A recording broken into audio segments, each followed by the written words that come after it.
Can we get both speakers up here? I think we have lots of things to discuss. I think it's great because what we essentially need to discuss now is that we need a more holistic management of our patients, which what Jean-Louis hinted at starts with screening, phenotyping, but then goes to not just addressing the night or the day, NIV or oxygen, but having a complete solution for the patient that can then be monitored.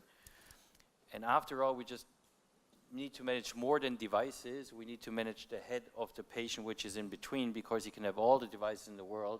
If he doesn't use them, we don't make him better. So lots of things to discuss. Please come to the microphone, introduce yourself. Thank you. Well, I'm from Bulgaria. My name is Peter Chipev. I wanted to ask Jean-Paul for the monitoring part. Most of bi-level devices have incorporated mechanisms to measure tidal volume and minute ventilation. Do you monitor this part of the report that the device can tell us? Do you think it's precise? Because when we use very high pressures in most patients, the device calculates tidal volumes more than 1,000 or stuff like that. Is it real? Can we monitor this parameter? Yeah, I think it's really interesting. You have, if you look at the raw data in the different brands, and now you have like a respiratory polygraphy. And if you are a little bit experienced, you can, I don't care about the value of the tidal volume, but if you look at the different patterns, you can easily identify leaks, persistent upper airway occlusion, asynchronous. So you have very interesting information on the mechanism for persistent residual events. And if you can combine with transcutaneous PCO2 and SiO2, you have enough information. And I think I was a co-author of the Somno and IV paper in thorax, but I think the true indication for full polysomnography in the follow-up of this patient is less than 5 to 10%. You have really a lot of interesting information. The only limitation is you have only raw data from several nights, a limited number of nights. So you have to check in your action group that this patient has a problem and ask to have the raw data of the previous nights. Thank you. Any more questions at this moment? I have a question to Klaus. My point is, if we start NIV and we talk about this issue a lot this evening, do you think it should be always part of a rehab program? So not to only to start up NIV, to do the follow-up, but should be part of a rehab program, so put more attention on different from an angle to the patient? Yeah, the answer is yes, but there are several things one has to discuss with that. Rehabilitation is a broad spectrum of offers. And as I tried to show, if you do it very properly in a comprehensive way on a high level of knowledge, you can achieve a lot of incredible things. But this is not true for the entire spectrum of rehabilitation. They are mostly not really accustomed to that or experienced with that. So you have to see what kind of rehabilitation. The first question is, should they go to rehabilitation? And also I would say definitely yes, because if they have survived this critical situation, if they are adapted to perform this and if they are compliant, they will live longer. That data show. But I think we have to get them out of the bed, out of the wheelchair, out of their chair, and to get them back to active life. Mm-hmm. And my future perspective would be, and a friend of mine is already working a little bit on this, to create once a machine that is able to measure activity, to see what's happening to CO2, to oxygen saturation, adapt non-invasive ventilation while walking, and so on. And so I think that really brings then people, patients back to their not normal life, but at least to be part of normal life. And another aspect, as the recent studies have shown, that the decision, does a patient really need non-invasive ventilation on a long-term base, sometimes is only to be answered after some weeks. And at that time, the patient is out of the hospital. And if then the patient would be at the setting, and we see that very often that we can stop non-invasive ventilation because we measure them at nighttime with the Zentech, and they have CO2 levels of 36, and so we stop it and control it, and if they keep stable, then you can say, okay, there's no further need for that. And so I think there are several positive roles rehabilitation can play in this field. There is a paper in press in ERG showing 3 different groups, one usual care, one rehabilitation for 2 months, and one maintaining a rehabilitation by using tele-rehabilitation systems. And there was, it's a randomized control trial, 120 patients, I think. The effect on reduction in hospitalization exacerbation was really huge. Yeah. So yes, I think it's really interesting. Professor Pepin, you showed us this slide with problems that may arise during NIV, such as leak or unstable upper airway, asynchrony, etc., persistent hyperventilation. Now, as you know better than I do, that these problems may be interrelated. Leak could lead to upper airway instability or could lead to asynchrony, etc. And on the other hand, leak may be without any meaning. If the patient doesn't suffer and there's no asynchrony, etc., it might not matter at all. And solving these problems may be complex sometimes. Like you may raise, if there's no leak and you have upper airway instability, you may raise EPAP to resolve upper airway instability, but you might end up with producing more leak or something like that. So you had as one of the options for exceptional patients polysomnography, which may be required. Would you agree that actually not only polysomnography but supervised polysomnography with manual titration may be helpful in such cases? I am not sure that I am going to support this. It looks like too complex for the management of these patients. First of all, you are right. Some of the unintentional leaks, if you have no symptoms, no oxygen desaturation, no sleepiness, sometimes you don't care. And again, if you have very simple tools, and I think transcutaneous PCO2 at home is really interesting. You have the raw data. You can see on the raw data of the devices, you have a big breath when you have a microaerosol. You can see the obstruction of the upper airway. The most difficult situation is to separate glottis closure versus obstruction at the pharyngeal level, but you are going to solve the large majority of the problems you have. And another very important clinical message, don't use too much orofacial mask or facial mask in this situation to correct leaks that actually do not have any consequence. Yeah. Because also you might end up producing more obstruction with oronasal masks. Right.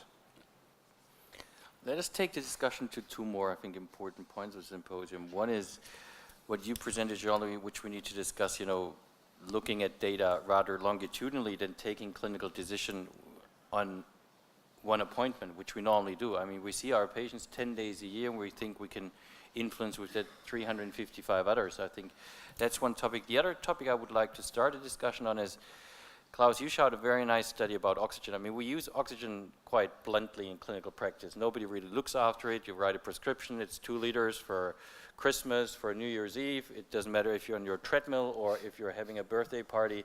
And what we saw is, of course, those 2 liters makes it better, but there's still significant hypoxemia and different phenotypes. So I think something we need to have a discussion on is, how do we do that better? Because that trial shows an improvement, but actually the quality, if we would compare it to an NIV setup, that is reducing your CO2 from 7 to 6.9. Yeah, so it's amazing that we already get an improvement, which shows the potential of what we can do with oxygen if we do it properly and if we do it continuously. So I would like to get the experts' thoughts on, what can we do? What do we need to do? What do we give the clinicians home? What do we do with oxygen? What can we do better? Yeah, good point. What we see is that most patients come with, let's say, 2 liters, one size fits all. Yep. It's at nighttime, at rest, and during exercise. Yep. And that can't work. And what we usually do is to look for these 3 conditions: rest, nighttime, and exercise condition, and see how much oxygen the patient needs, and may end up with 1 liter at rest, 2 liter at nighttime, and 5 liters at exercise. Okay. And then I think long-term oxygen therapy can really show its benefits, and not with this strict. And this also was a limitation for the data I showed, that we had set this 2 liters fixed, and I'm sure that was not clinically correct, but that was a study protocol. Yep. And when you adapt that individually, I think that's much better. And what we also look, and what I think is also not really seen, that the influence of oxygen therapy on CO2 levels is not really observed or looked for. And we do that, and fortunately, it doesn't happen so often that it really increases. Sometimes it's stable, sometimes it's even going down. And I think these are things we will study in further trials. And so I think we have to learn a lot about this, and we have to perform oxygen therapy much more individually tailored than we did it until now. Yes, I fully agree. I think we need obviously a titration for oxygen therapy. There are some old studies showing that at least 50% of the patient with a single prescription of oxygen therapy are desaturating during the night and during exercise. We also need some technical advance, and we did present in the ATS, and the paper is now submitted. There are some now automatically adjusted system for oxygen therapy, measuring the SO2 as you allude, and during exercise you have an adjustment. And as clinician, we are hesitating to increase a lot, especially in hypercapnic patient. And what we shown was, even in hypercapnic patient during exercise, you can increase a lot oxygen therapy without any deleterious consequences.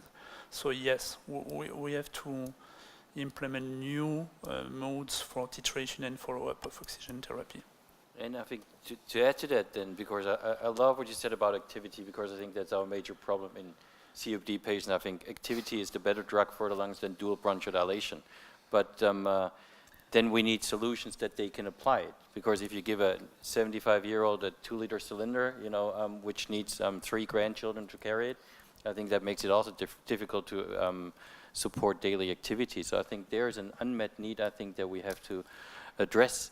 Going to this other topic, before we close down, I want to discuss that, because I think that's really changing the landscape of medicine. You had your virtual clinic, the picture that I really like, but I think the key point of this virtual clinic, and also that's a little bit the advantage that you have in your setup compared to my setup, where I see a patient on a daily visit, that you get more information, that you're able to tailor treatments differently than on a single. Here was yesterday a very interesting presentation about smart hailers, where a patient was discharged after an exacerbation, and she used her, we can say, or it's not pharmaceutically sponsored, we can say it was a Vianney discus, and she used it the day she was discharged. She showed it to the nurse that she can do it, and she used it the day she saw her pulmonary doctor again, so she used it twice. When you would ask her in clinic, you would ask her, did you use your inhaler? And she would say, yes, I did. Did you use it regularly? Yes, I did. So what you do, you would change your therapy. That's what you would do. Yeah. The other patient was cleverer. She just did the day before she came to the clinic with her Vianney discus 60 times so the discus was empty. Yeah, she threw out the powder, and she said, well, I used the whole thing, brought it back. So I think here is an opportunity for us that you have currently in rehab with your special setup, but I want to get your thoughts. You started a discussion with the studies you presented where you look longitudinally at data which you can have from oxygen, which we can have from ventilators, which we might have from other sensors in the future. What's the role of that in the future? Yeah, before addressing your question, I would like to insist for the respiratory physician in the audience, the decline in physical activity is more important than the decline in FEV1. Yeah. So it's important to put this in clinical practice and then to measure physical activity. I think the true challenge is to change, as you said, the behaviors, and it's really difficult. Monitoring is not enough. Mm-hmm. And for example, there is in the field of sleep apnea a nice study in press in the Blue Journal, the Tele-OSA study, showing if you send text messaging to the patient, immediately after interruption of text messaging, you have a decrease in adherence. So we need some innovative mode of coaching, as you said. You need more self-management plans, some patients' community to have a discussion between patients. So we have to invent a new long-term care and to involve people able to provide some resources for learning, for engagement, for it's not only monitoring.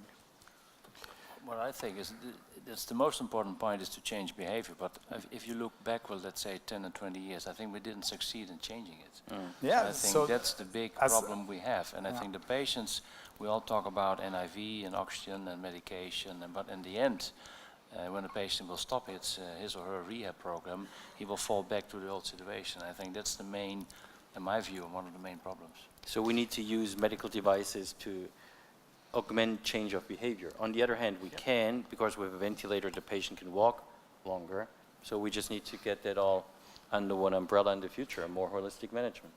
But when we expect patients to change their behavior, we also have to take in consideration that in their minds there's a lot of anxiety, tendency to panic, in terms of oxygen therapy, shame. And if we don't address these things, we can't expect the patient to do that in their everyday life. We would call that non-compliance, but I think that's not non-compliance, but they can't jump above these hurdles. And I think anxiety, especially in non-invasive ventilation patients, plays a tremendous negative role. And I think we also have, beside of working with the non-invasive ventilation machines, also on these issues in order to make that for the patient acceptable, or even to show that really with losing or decreasing the anxiety levels, quality of life with that also may increase. And Nick is back. And well, but it's 7 o'clock, Nick. You can get one closing remark. I just want to say as well, we've got to look at cognitive function. We can't miss out on what the patients are in terms of cognitive. Using non-invasive ventilation is the best treatment for dementia, it turns out. So we did some Montreal cognitive assessments on our patients pre and post non-invasive ventilation. They get brighter. They get brighter with NIV. That's not surprising because they're not bathed in CO2. But are you using it? Am I using it? Yep. Yeah, every night. Is the pressure high enough? High pressure, not high intensity. Well, let me say two things. It's 7 o'clock and we need to wrap up. First of all, we want to thank ResMed for putting together this innovative session to give us a forum to discuss these things which go beyond currently available technologies and to highlight, I think, unmet needs. That's one thing, so thank you very much for that. Number two, I need to thank my co-chairs because my luggage got lost. I didn't have a tie, so they all took their ties off. So thank you very much. I think you still look very elegant. And number three, we want to thank you for joining us this evening at that late stage. We wish you a great evening in Milan and a good rest of the ERS. Thank you very much. Thank you very much.